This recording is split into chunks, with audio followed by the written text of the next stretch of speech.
छत्तीसगढ़ के deputy CM Vijay Sharma ने NDTV से बात करते हुए बस्तर ओलंपिक और राज्य उत्सव कार्यक्रम पर क्या कहा है। विजय शर्मा ने क्या कहा, आपको सुनवाते हैं। इस बार काफ़ी तैयारियां हो रही हैं राज्योत्सव की भी, फिर उसके अलावा बस्तर के ओलंपिक का दूसरा ये चरण है। बस्तर ओलंपिक पर पूरा फोकस है। अभी गृह मंत्री जी भी आए थे, तो भी केंद्रीय गृह मंत्री वो भी कहे कि इस तरह के आयोजन जो हैं वो जोड़ेंगे एक दूसरे को और बस्तर का जो पहचान है वो भी बढ़ाएंगे। बस्तर ओलंपिक में क्या खास होने वाला है?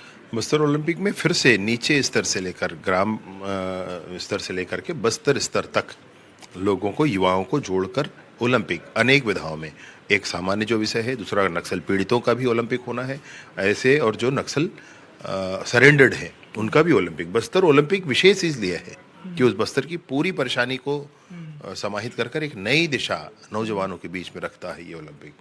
कर सहायता बस्तर, बरसायता बस्तर, इस नारे के साथ बस्तर ओलंपिक का पंजीयन फिर शुरू हो गया है।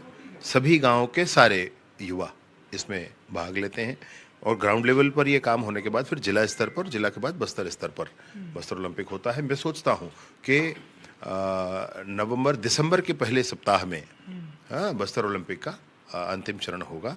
आप लोग विपक्ष में थे तो मुझे ध्यान आता है एक बड़ा आंदोलन आप लोगों ने किया था कि मोर आवास मोर अधिकार रोक के रखे भूपेश सरकार।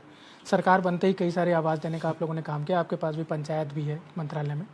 इस बार राज्योत्सव में क्या खास होने वाला है? चर्चा हो रही थी कि एक साथ बड़े पैमाने पर गृह प्रवेश होने वाला है, क्या है उससे? माननीय नरेंद्र मोदी जी के कर कमलों से पिछली बार भी बिलासपुर के कार्यक्रम में 3 लाख प्रधानमंत्री आवास में गृह प्रवेश एक साथ हुआ था।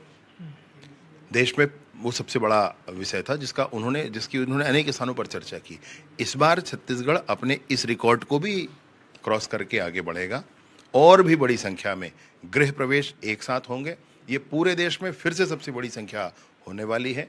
एक दिन में हम 18,000 से अधिक घर बना रहे हैं छत्तीसगढ़ में, पूर्ण कर रहे हैं 18,000 से अधिक घर। इसके लिए बड़ी मेहनत पूरे ही अमले ने की है और आने वाले समय में जब माननीय नरेंद्र मोदी जी आएंगे तब उस गृह प्रवेश की बड़ी संख्या के साथ साथ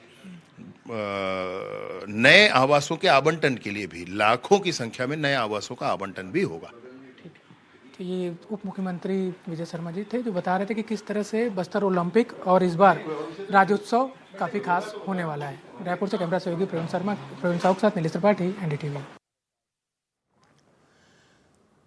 शिवपुरी से इस वक्त बड़ी खबर है, जहां 24 परिवारों ने पीएम से इच्छा मृत्यु की मांग की है। सभी माधव टाइगर रिजर्व में वैध खेती करने वाले परिवार हैं। 11 साल से लटके मुआवजे को लेकर उन्होंने इच्छा मृत्यु मांगी है।